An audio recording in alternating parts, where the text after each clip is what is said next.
আমি মিল্টন সামাদদেরকে নিয়ে এ পর্যন্ত কোনো কথা বলি নাই। শেয়ার দিছি, স্ট্যাটাস দিছি, কিন্তু আমার কাছে কেন জানি বিবেকে বাধা লাগতেছে। এরকম একটা মানুষের জন্য কথা না বলাটাও আমার কাছে কেমন যেন অন্যরকম মনে হইতেছে। আমার ইদানিং কাছের কিছু ভাই ব্রাদার আছে, ওনারা ভিডিও বানাইতেছে, প্লাস হইতেছে ভিডিও শেয়ার দিচ্ছে।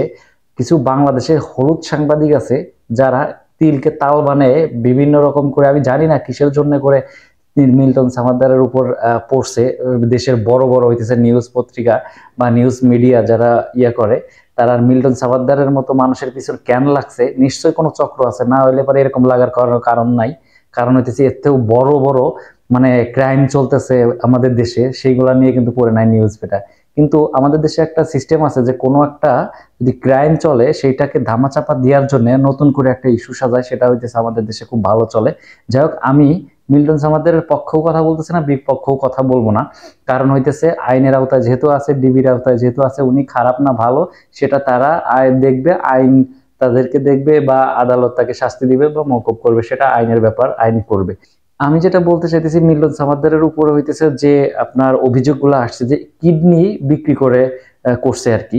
দেখেন, একটা মানুষ, উনি যে সমস্ত, ওনার কিন্তু 16 মিলিয়ন ওনার ফলোয়ার, আজকে থেকে হয় নাই।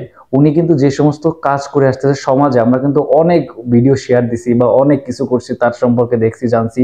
উনি বিশেষ করে রাস্তায় যে সমস্ত মানুষজন থাকে তাদেরকে উনি ওনার আশ্রমে নিয়ে আসে, 50-60 বছর বয়সের অধিক মানুষজন করে নিয়ে উনি আবার নতুন করে তাদেরকে বাঁচার স্বপ্ন দেখায়। যে সমস্ত করে মানুষ মানে ছেলেমেয়েরা তাদের বাপ মার কোনো খোঁজ খবর নেয় না, রাস্তায় ফেলে দেয়, তাদেরকে নিয়ে মিল্টন সাফাদ্দার তার আশ্রমে আশ্রয় দেয়।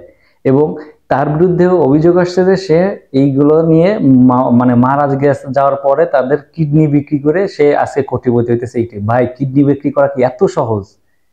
মিল্টন সামাদ্দারের মতো মানুষে একটা কিডনি ট্রান্সপ্লান্ট করতে যে সমস্ত ইকুইপমেন্ট লাগে, মিল্টন সামাদ্দারের মতো মানুষ করে ফেলতেছে এত সহজে। এটা যে কত বড় বড় ডাক্তার, বাংলাদেশে সামান্য একটা কিডনি বা কোনো কিছু হইলে সে মাদ্রাস টাদ্রাস বা হইতেছে আপনার দেশের বাইরে ইন্ডিয়া নিয়ে যায়। আর সে এত ইকুইপমেন্ট নিয়ে সে বসবাস করতেছে তার বৃদ্ধাশ্রমে, যে সহজেই একটা কিডনি বিক্রি করে দিল। আমার কথা, আমি তার কিন্তু পক্ষ বলতেছি না, যে তার যে এমন যে সাফাই গাইতেছি তা না। আমার কথা হচ্ছে বাংলাদেশে কিছু হলুদ সাংবাদিক আছে যারা আমার কাছে মনে হয় একটা মানুষকে খারাপের থেকে ভালো করতে 1 সেকেন্ডও লাগে না, আবার খারাপ থেকে ভালো করতে 1 সেকেন্ডও লাগে না। তো যাচাই বাছাই করবে কি খারাপ, সে খারাপ না ভালো সবকিছু যাচাই বাছাই করবে আদালত বা ডিবি পুলিশ ধরছে এটি। কিন্তু আমার কথা হইতেছে, আমার দৃষ্টিকোণ থেকে উনি যে পরিমাণ মানুষের জন্য কাজ করছে, আমার দৃষ্টিকোণ থেকে ওনাকে আমার খারাপ মনে হয় না। উনার উনি মানুষ মাত্রই ভুল থাকে, মানুষ মাত্র ফেরেশতা না আমরা।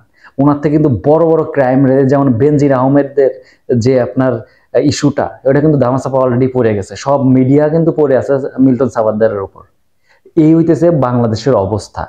আগে মিল্টন সামাদ্দার যে সমস্ত স্টেটমেন্ট দিছে, ওনার বিরুদ্ধে যে সমস্ত অভিযোগ করা হয়েছে, উনি কিন্তু স্টেটমেন্টে ওইরকম করে বলা হয়েছে, উনি কিন্তু বলে দিছে যে কোনো প্রমাণ থাকলে দেখান কোন জায়গায় বিক্রি হয়েছে। আর একটা কিডনি বিক্রি করা কি এতই সহজ?